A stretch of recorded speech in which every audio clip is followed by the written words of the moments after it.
ಉತ್ತಮ ಗೆಳೆತನ ನಮ್ಮ ಅತ್ಯಮೂಲ್ಯ ಆಸ್ತಿ. ಉತ್ತಮ ಗೆಳೆತನ ಅನ್ನೋದು ನಮ್ಮ ಅತ್ಯಮೂಲ್ಯ ಆಸ್ತಿಯಾಗಿದ್ದು ಅದನ್ನು ಉಳಿಸಿ ಬೆಳೆಸಿಕೊಂಡು ಹೋಗುವುದು ಬಹಳ ಮುಖ್ಯವಾಗಿದೆ ಅಂತ ಚಳ್ಳಕೆರೆಯ ಶಾರದಾಶ್ರಮದ ಸ್ವಯಂ ಸೇವಕ ಯತೀಶಂ ಸಿದ್ದಾಪುರ ಅಭಿಪ್ರಾಯ ವ್ಯಕ್ತಪಡಿಸಿದರು. ನಗರದ ವಾಸವಿ ಕಾಲೋನಿಯ ಶಾರದಾಶ್ರಮದಲ್ಲಿ ಮಕ್ಕಳಿಗೆ ಆಯೋಜಿಸಲಾಗಿದ್ದ ವಾರದ ವಿವೇಕ ವಿಹಾರ ವಿದ್ಯಾರ್ಥಿ ಶಿಬಿರ ಕಾರ್ಯಕ್ರಮದಲ್ಲಿ ಭಜನೆ ನಡೆಸಿಕೊಟ್ಟು ಅವರು ಈ ಸಂದರ್ಭದಲ್ಲಿ ಗೆಳೆತನ ಮತ್ತು ನೀವು ವಿಷಯವಾಗಿ ಮಾತನಾಡಿದರು. ಗೆಳೆತನವು ನಾಗರಿಕ ವ್ಯಕ್ತಿಯ ಮೂಲಭೂತ ಮೌಲ್ಯಗಳಲ್ಲಿ ಒಂದು. ಅದು ಮಾನವನ ಜೀವನವನ್ನು ಸುಂದರಗೊಳಿಸಿ ಸಾರ್ಥಕಗೊಳಿಸುವುದು. ಗೆಳೆಯರ ನಡುವೆ ಮುಕ್ತ ತೆರೆದ ಮನಸ್ಸಿನ ಮಾತುಕತೆಯನ್ನ ಸಂಪರ್ಕವನ್ನ ಸ್ನೇಹವು ಅಪೇಕ್ಷೆ ಮಾಡುತ್ತದೆ ಎಂದರು. ಶಿಬಿರದ ಆರಂಭದಲ್ಲಿ ಮಕ್ಕಳಿಂದ ಓಂಕಾರ, ದೇವತ್ರಯರ ಪ್ರಮಾಣ ಮಂತ್ರ, ಶ್ರೀರಾಮಕೃಷ್ಣರ ನಾಮಸ್ಮರಣೆ, ಸ್ವಾಮಿ ವಿವೇಕಾನಂದರ ಶಕ್ತಿ ಮಂತ್ರ, ಸ್ವದೇಶ ಮಂತ್ರ ಮತ್ತು ಚೈತನ್ಯದಾಯಕ ನುಡಿಗಳು ಮತ್ತು ಅಮ್ಮ ಶಾರದಾ ಮಾತೆ ಪಠಣ ನಡೆಯಿತು. ಕಾರ್ಯಕ್ರಮದ ಕೊನೆಯಲ್ಲಿ ಮಕ್ಕಳಿಗೆ ವಿವಿಧ ಆಟಗಳನ್ನು ಸಂತೋಷ್ ಕುಮಾರ್ ಅವರು ಆಡಿಸಿದರು. ತರಗತಿಯಲ್ಲಿ ಡಾಕ್ಟರ್ ಭೂಮಿಕಾ, ಸುಧಾಮಣಿ, ಹರ್ಷಿತಾ, ಯಶಸ್ವಿ, ವೈಷ್ಣವಿ, ಚಿರಣ್ಯ, ಧವನ್, ಯಶಸ್ಸು, ಶ್ರೇಯಸ್, ವಿಷ್ಣು, ವಿವಿಕ್ತಾ, ಜಾಹ್ನವಿ, ಸಹನಾ, ಲಕ್ಷ್ಮಿ ಸೇರಿದಂತೆ ವಿದ್ಯಾರ್ಥಿಗಳು ಪಾಲ್ಗೊಂಡಿದ್ದರು. ವರದಿ ಯತೀಶಂ ಸಿದ್ದಾಪುರ್, ಮಹಾಯುಧ ನ್ಯೂಸ್, ಚಳ್ಳಕೆರೆ.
मृत्योर्मा अमृतान्ति शान्तिः. हरिः ओं तत्सत्. श्रीरामकृष्णार्पणमस्तु.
ಮಾಡ್ತಿರ್ತಾರೆ.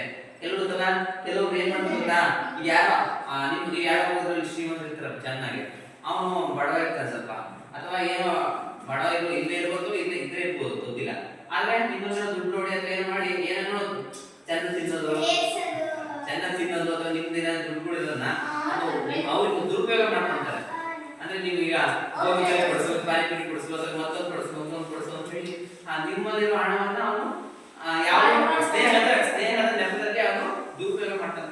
ನಾಲ್ಕು ಸ್ನೇಹಗಳು ಇರುತ್ತೆ. ಆದ್ರೆ ಅದನ್ನ ಹೇಳ್ತಾರೆ ಏನಂತಂದ್ರೆ ಒಳ್ಳೆಯ ಸ್ನೇಹಿತ ಸಿಗೋದು ಬಹಳ ಅಪರೂಪ. ಸಿಕ್ಕರೆ ನಮ್ಮಷ್ಟು ಅದೃಷ್ಟವಂತರು ಬೇರೆ ಯಾರೂ ಇಲ್ಲ. ನೋಡಿ, ನಿಜವಾದ ಬೆಲೆ ಕಟ್ಟಲಾಗದ, ಮಾತಿಗೆ ನಿಲುಕದ, ವಿಶ್ವಾಸ ಪೂರ್ವಕವಾದ ಪರಸ್ಪರ ಸಂಬಂಧವೇ ಸ್ನೇಹ ಅಂತ ಹೇಳ್ತಾರೆ. ನೋಡಿ, ನಿಜವಾಗಿ ಬೆಲೆ ಕಟ್ಟಕ್ಕೆ ಸಾಧ್ಯ ಇಲ್ಲ ಸ್ನೇಹಕ್ಕೆ. ಆಮೇಲೆ ಮಾತಿಗೂ ನಿಲ್ಕೋಲ್ಲ ಮತ್ತು ಅತ್ಯಂತ ವಿಶ್ವಾಸ ಪೂರ್ವಕವಾದಂತಹ ಮತ್ತು ಪರಸ್ಪರ ಸ್ನೇಹ ಸಂಬಂಧ ಇದೆ, ಅದೇ ನಿಜವಾದ ಸ್ನೇಹ ಅಂತ ಹೇಳ್ತಾ ಇದ್ದಾರೆ. ಆಮೇಲೆ ನಿಮ್ಮ ಸಂತೋಷವನ್ನ ಸ್ನೇಹಿತರೊಟ್ಟಿಗೆ ಹಂಚಿಕೊಂಡಾಗ ಅದು ಮತ್ತಷ್ಟು ಗಾಢವಾಗುತ್ತೆ, ಹೆಚ್ಚು ಶಾಶ್ವತವಾಗುತ್ತೆ. ಸಾಮಾನ್ಯವಾಗಿ ನಿಮಗೆ ಯಾವುದೋ ಒಂದು ಏನು ಚೆನ್ನಾಗಿ ಮಾರ್ಕ್ಸ್ ತೆಗೆದಿರ್ತೀವಿ, ಏನೋ ಯಾವುದೋ ಮನೆಗೆ ಏನೋ ಒಳ್ಳೆ ವಿಷಯ ನಡೀತು, ಅದನ್ನ ನೀವು ಸ್ನೇಹಿತರೊಟ್ಟಿಗೆ ಹಂಚಿಕೊಂಡಾಗ ನಿಮ್ಗೆ ಏನಾಗುತ್ತೆ, ಖುಷಿಯಿಂದ ಹೆಚ್ಚಾಗುತ್ತೆ, ಗಾಢವಾಗುತ್ತೆ, ಶಾಶ್ವತವಾಗುತ್ತೆ ಅಂತ ಹೇಳ್ತಾರೆ. ಆಮೇಲೆ ಎಷ್ಟೋ ಟೈಮಲ್ಲಿ ನೀವು ಪೇರೆಂಟ್ಸ್ ಅಲ್ಲಿ ಹೇಳ್ಕೊಂಡು ಎಷ್ಟೋ ವಿಚಾರಗಳನ್ನ ನೀವು ನಿಮ್ಮ ಫ್ರೆಂಡ್ಸ್ ಅಲ್ಲಿ ಹೇಳ್ಕೊಡ್ತೀರಾ ಅಲ್ವಾ? ಅವಾಗ ನಿಮ್ಗೆ ಎಷ್ಟೋ ಸಮಾಧಾನ ಅನ್ಸುತ್ತೆ, ಬಿಡಪ್ಪ ನಮ್ಮ ಫ್ರೆಂಡ್ಸ್ ಕೇಳ, ಅಥವಾ ಅವನೇನೋ ಒಂದು ಸಜೆಷನ್ ಕೊಡ್ತಾರೆ, ಓ ಇದು ಮಾಡು. ಎಷ್ಟೋ ಟೈಮಲ್ಲಿ ಪೇರೆಂಟ್ಸ್ ಕೊಡೋ ಸಜೆಷನ್ಗಳನ್ನ ಗೆಳೆಯರೇ ಕೊಡ್ತಾರೆ. ಅವಾಗ ನಿಮ್ಮ ಬದುಕಿನ ಎಷ್ಟೋ ಸಮಸ್ಯೆಗಳು ನಿವಾರಣೆ ಆಗುವಂತ ಉದಾಹರಣೆಗಳನ್ನು ಸಹ ನಾವು